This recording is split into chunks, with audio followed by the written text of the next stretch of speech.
Ένα εντυπωσιακό ζωγραφικό πανόραμα μαζί με ένα πλούσιο οπτικό υλικό εκτίθεται σε όλο τον πρώτο όροφο του Τελόγλιου Ιδρύματος. Ο Γάλλος ζωγράφος Φιλιπποτό επιχείρησε να απεικονίσει την υπεράσπιση του φρουρίου του Issy από τους αποκλεισμένους Γάλλους μαχητές, φιλοδοξώντας να μεταφέρει στο έργο του τις δραματικές στιγμές των στρατιωτών που δέχονταν τους συνεχείς βομβαρδισμούς του πrussικού πυροβολικού. Είναι μια έκθεση η οποία αφιερώνεται στη μνήμη της Αλίκης και του Νέστορα Τέλογλου. Είναι τμήματα ενός πανοράματος, 10 τμήματα συγκεκριμένα, τα οποία αγοράστηκαν το 1971 στην Αθήνα, λίγους μήνες πριν το θάνατο του Νέστορα. Όταν τα αγόραζαν, δεν ήξεραν ούτε ποιος είναι ο Φιλιπποτό, ούτε τι είναι πανόραμα, ούτε ότι αγοράζουν ένα έργο τόσο σημαντικό τόσο για την ελληνική όσο και για τη γαλλική ιστορία. Η απήχηση του έργου στο γαλλικό κοινό ήταν τεράστια, με αποτέλεσμα ο Φιλιπποτό να φιλοτεχνήσει 2 αντίγραφα τα οποία περιόδευσαν στην Ευρώπη και την Αμερική. Ένα από αυτά έφτασε στην Αθήνα λίγες μέρες πριν από την έναρξη της πρώτης Ολυμπιάδας. Εικονίζεται η πολιορκία του Παρισιού.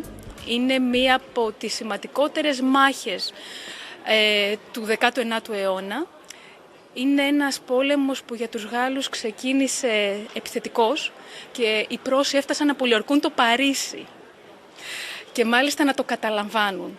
Τα γεγονότα αυτά οδήγησαν στη γνωστή μας Παρισινή Κουμούνα. Απλά δεν ξέρουμε ότι συνδέεται με το γαλλοπρωσικό. Τώρα, οι Έλληνες πώς συνδέονται με όλο αυτό? Είναι πολλές οι πτυχές που συνδέουν το πανόραμα με την Ελλάδα. Η μία υπόθηκε ήδη είναι η Τέλογλου. Η δεύτερη πτυχή είναι το ότι το έργο αυτό μεταφέρθηκε στην Ελλάδα με αφορμή τους πρώτους Ολυμπιακούς Αγώνες το 1896 και κατασκευάστηκε μία ρωτόντα έξω από το Παναθηναϊκό στάδιο που λάβαναν χώρα οι αγώνες για να το φιλοξενήσει.